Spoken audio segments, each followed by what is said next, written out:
चलिए तो good evening सभी को एक बार फिर से। और बात करते हैं आज इतिहास में अकबर के बारे में पढ़ना शुरू करते हैं। जलालुद्दीन मोहम्मद अकबर, जलालुद्दीन मोहम्मद अकबर। और इसका जो समय शुरू होता है ये 1556 से शुरू होता है। इसका समय 1556 से लेकर के सन 1605 तक का इसका समय है। ठीक है, तो इसका पूरा नाम है जलालुद्दीन मोहम्मद अकबर। 1556 से सन 1605 तक का इसका समय रहता है। सबसे पहली बात आप इसके जन्म को याद रखेंगे। कल ही मैंने बताया था इसका जो जन्म था 1542 में मैंने बताया था। 15 अक्टूबर 1542 में बहुत इंपॉर्टेंट इसका जन्म रहता है। 15 अक्टूबर 1542 को इसका जन्म हुआ था। कहां हुआ था? अमरकोट के राजा राणा वीरसाल के महल में। राणा वीरसाल के महल में इसका जन्म हुआ था। ठीक है, अमरकोट के राजा राणा वीरसाल के महल में इसका जन्म हुआ था। इसकी माता का नाम मैंने आपको बताया था हमीदा बानू बेगम था। हमीदा बानू बेगम इसकी माता का नाम था। और पिता कौन था? तो हुमायूं इसके पिता का नाम था। हुमायूं पिता का नाम और माता का नाम हमीदा बानू बेगम था।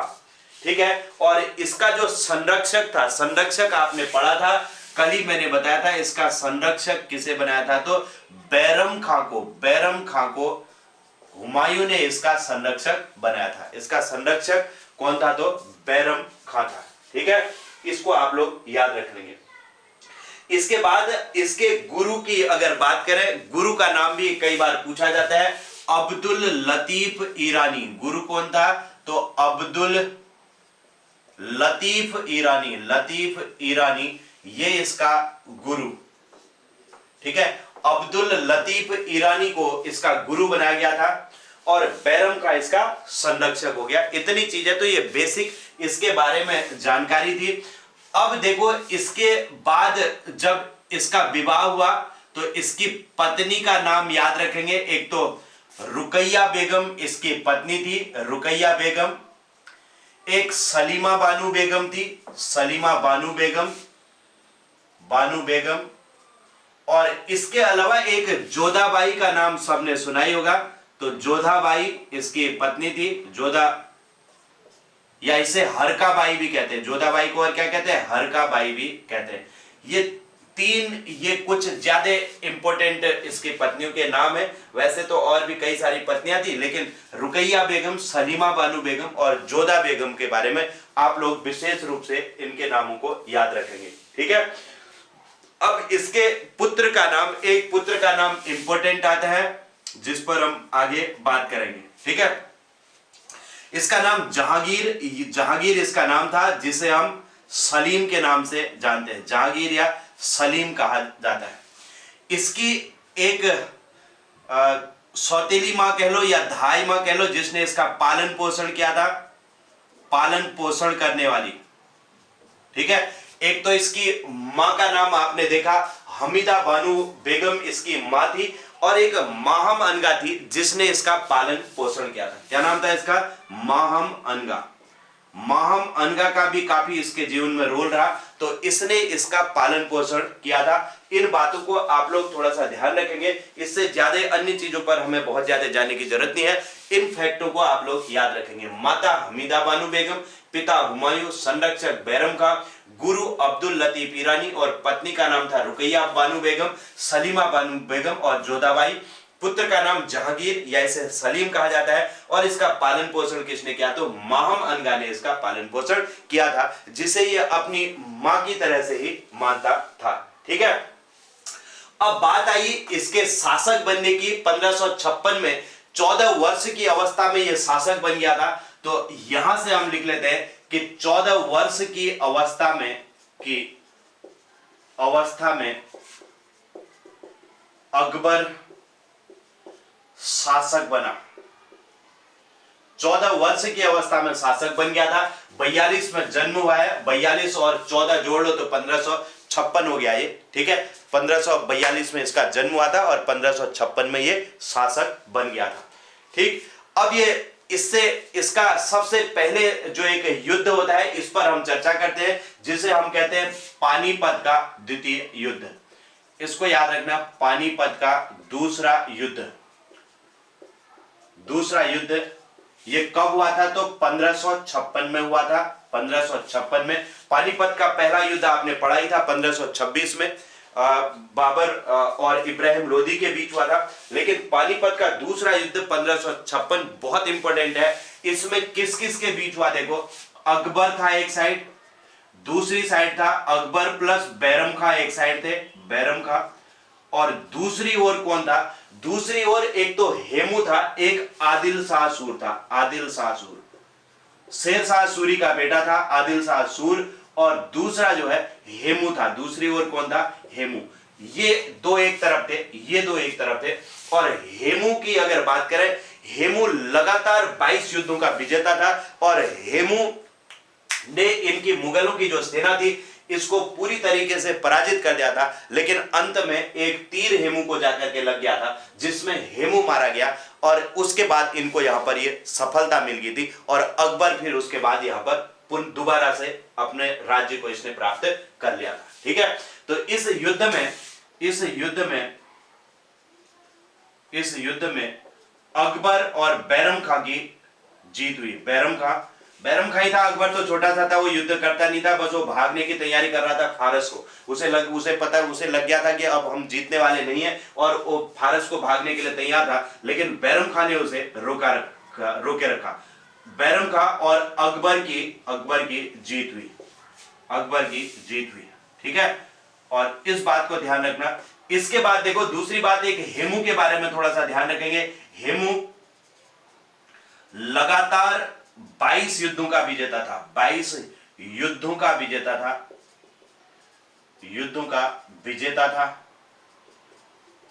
लगातार 22 युद्धों का विजेता था।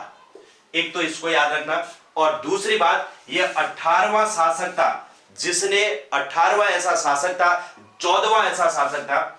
यह 14वां शासक था जिसने विक्रमादित्य की उपाधि ली थी।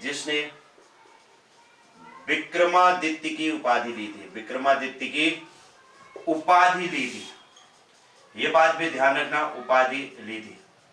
ये 14वां ऐसा शासक था जिसने विक्रमादित्य की उपाधि ली थी। हेमू के बारे में इस बात को भी आप लोग ध्यान रखेंगे कि हेमू लगातार 22 युद्धों का विजेता था और 14वां शासक था जिसने विक्रमादित्य की उपाधि ली थी। लेकिन इस युद्ध में इसकी हार होगी, क्योंकि एक धोखे से इसको तीर जाकर के लग गया। ये हाथी में बैठ करके ये भी युद्ध कर रहा था, वही वाली गलती इसने भी की जो इब्राहिम लोदी कर रहा था, और यहां से जो है इसको हार का सामना करना पड़ा। ठीक है, तो ये है इसके बारे में कुछ जानकारी, आप लोग इसको अच्छे से लिख लेना। ठीक है, गुड इवनिंग सभी को, गुड इवनिंग। अब यहां से आगे बढ़ते हैं, जल्दी से इतने पॉइंटों को लिखो। इसका राज्याभिषेक 2 बार हुआ था, इस बात को भी ध्यान रखना। राज्याभिषेक इसका पंजाब के कालानौर में हुआ था। कहां हुआ था? पंजाब के कालानौर में। यहां पर इसका राज्याभिषेक हुआ। जब हुमायूं की मृत्यु हो गई थी उस समय पर ये पंजाब के कालानौर में युद्ध कर रहा था, और बैरम खां और ये वहां पर थे। और वहां इनको जानकारी मिलती है कि हुमायूं दीन पनाह भवन की सीढ़ियों से गिर गया है, और उसके बाद बैरम खां ने वहीं पर इसका राज्याभिषेक कर दिया था। ठीक है, इस बात को ध्यान रखेंगे। राज्याभिषेक कहां हुआ था? तो पंजाब के कालानौर में इसका राज्याभिषेक, पत्थर के ऊपर इसको बिठा करके वहीं पर इसका राज्याभिषेक इसने कर दिया था बैरम खान ने।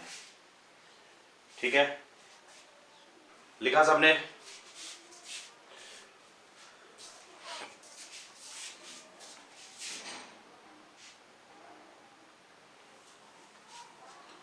ठीक है, अकबर 1556 से 1605, जन्म 15 अक्टूबर 1542 को अमरकोट के राजा राणा बीरसाल के महल में। माता हमीदा बानो बेगम, पिता का नाम हुमायूं, संरक्षक बैरम खां और गुरु अब्दुल लतीफ ईरानी। पत्नी का नाम रुकैया बेगम, सलीमा बेगम और जोधाबाई या फिर इसे हरकाबाई भी कहते हैं। पुत्र जहांगीर या सलीम कहा जाता है और पालन पोषण महम अनगा ने किया।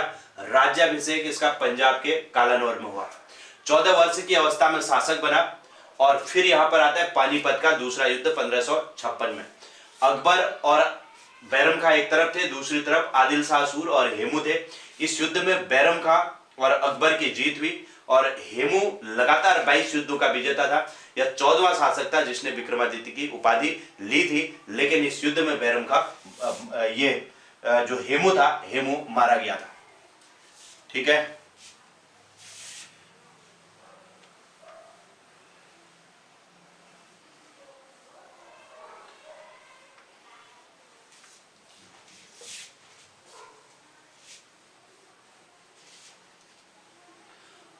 अब यहां से समझेंगे कुछ बातों को।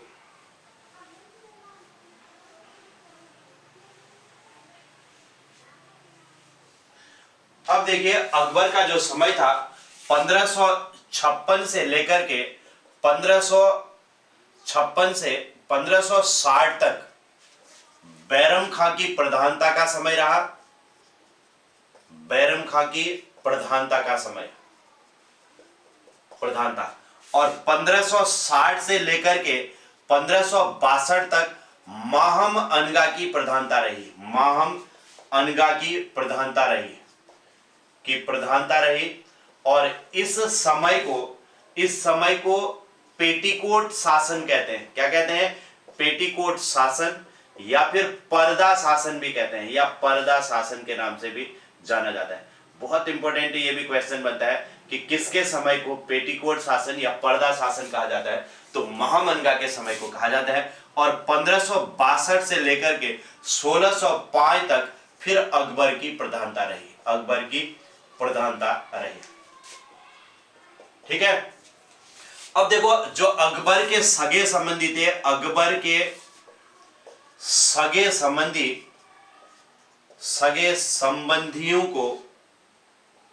संबंधियों को अतका खेल कहा जाता है। क्या कहा जाता है? अतका खेल कहते हैं। अतका खेल कहते हैं। जो जितने भी मैंने इसके सगे संबंधी बताए, माँ होगी, सौतेली माँ होगी, और इसके अलावा इसकी पत्नियां होगी, ठीक है, और जितने भी इसके जो सगे संबंधी थे, इन सबको अतका खेल के नाम से जाना जाता है। तो यह भी क्वेश्चन पूछा जाता है कि अकबर के सगे संबंधी को क्या कहा जाता है, तो अतका खेल कहा जाता है। ठीक, इस शब्द को आप लोग ध्यान रखेंगे। अब देखो, अतका खेल के कहने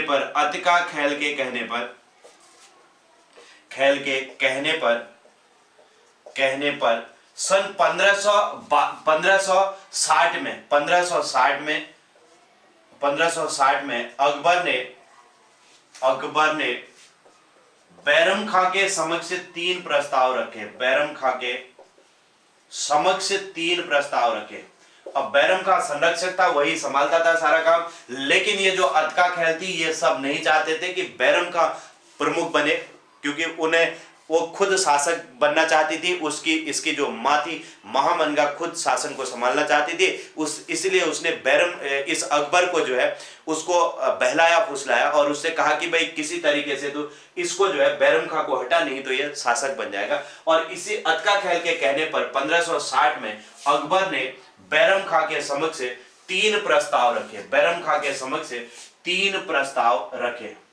ठीक है, ये 3 प्रस्ताव रखे। अब ये प्रस्ताव क्या थे, इनको भी ध्यान रखेंगे। उसने कहा कि भाई या तो आप एक काम कर लो, कापली और चंदेरी की सूबेदारी कर लो। कापली और चंदेरी की सूबेदारी कर लो।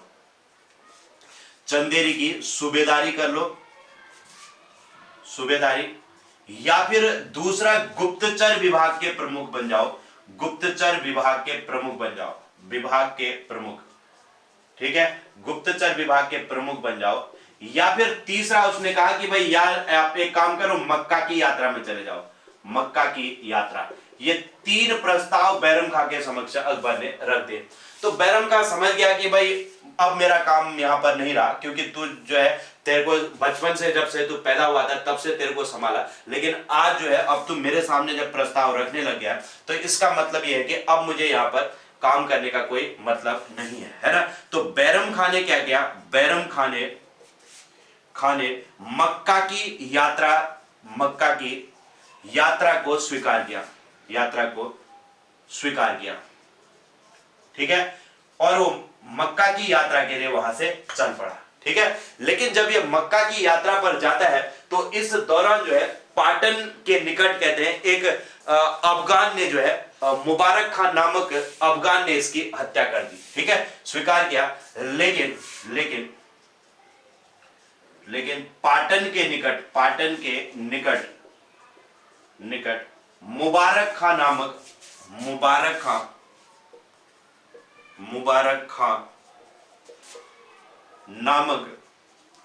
अफगान ने बैरम खां की हत्या कर दी, ठीक है। तो इस तरीके से जो है बैरम खां की मृत्यु यहां पर हो जाती है। अब बैरम खां की पत्नी थी, बैरम खां की पत्नी सलीमा बानू बेगम, अभी मैंने बताया था, सलीमा बानू बेगम को अकबर ने अपनी पत्नी के रूप में, पत्नी और उसके पुत्र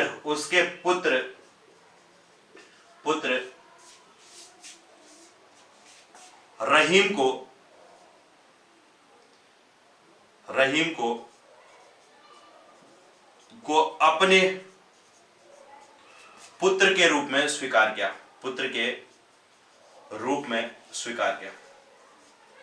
ठीक है, स्वीकार किया। उसकी पत्नी को अपनी पत्नी के रूप उसके साथ विवाह कर लिया इसने, और उसके बेटे को अब्दुल रहीम खाना जिसे कहते हैं, उसे रहीम को जो है अपना बेटा इसने बना लिया।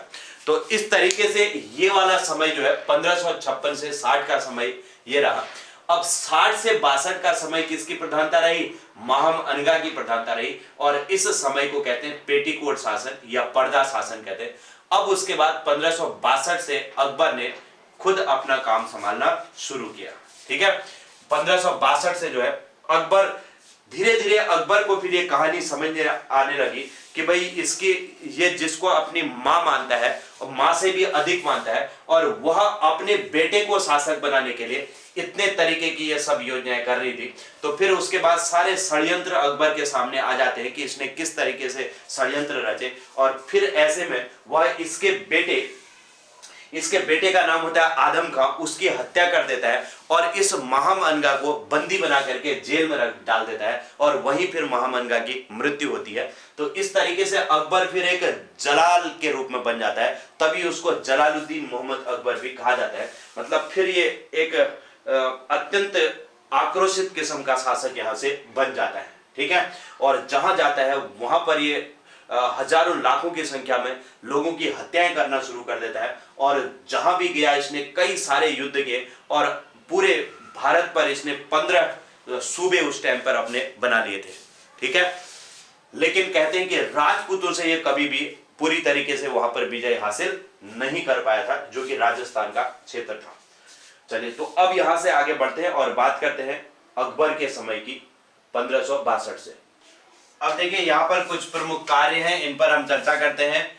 प्रमुख कार्य, अकबर के द्वारा किए गए प्रमुख कार्य, ठीक है। सबसे पहले 1562 में हमने कहा अकबर जो है हरमदल से मुक्त हुआ था, मतलब इस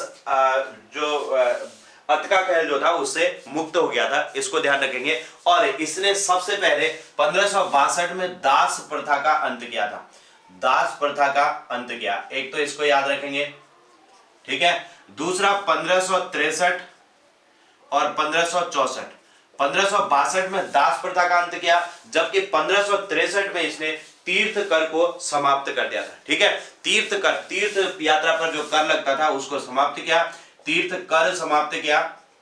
समाप्त किया। और 1564 में इसने जजिया कर भी समाप्त किया था, जजिया कर समाप्त किया, जजिया कर समाप्त किया। और साथ में इसने फतेहपुर सीकरी की स्थापना की, फतेहपुर सीकरी की स्थापना, फतेहपुर सीकरी की स्थापना भी इसने की थी। ठीक है, 1564 में फतेहपुर सीकरी की स्थापना, और 1571 में इसने फतेहपुर सीकरी को क्या बना दिया था, फतेहपुर सीकरी को राजधानी बनाया। फतेहपुर सीकरी को राजधानी कब बनाया, तो इसको आप लोग ध्यान रखेंगे, राजधानी इसने आगरा से बदल करके कहां बना दी, फतेहपुर सीकरी को, आगरा से बदल करके फतेहपुर सीकरी में इसने राजधानी बना दी।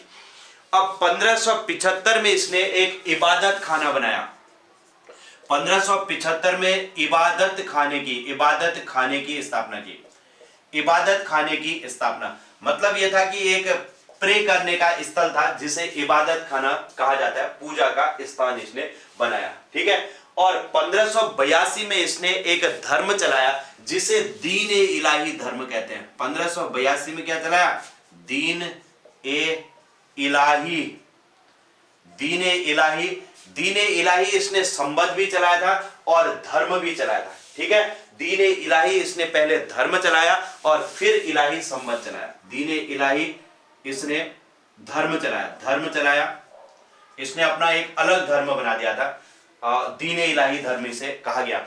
और फिर 1582 में जब हम 82 में तो इसने दीन ए इलाही धर्म चलाया था, और 83 में इलाही संबंध की इसने शुरुआत की थी, इलाही संबंध 1583 में 1583 में इलाही संबंध चलाया, इलाही संबंध चलाया था।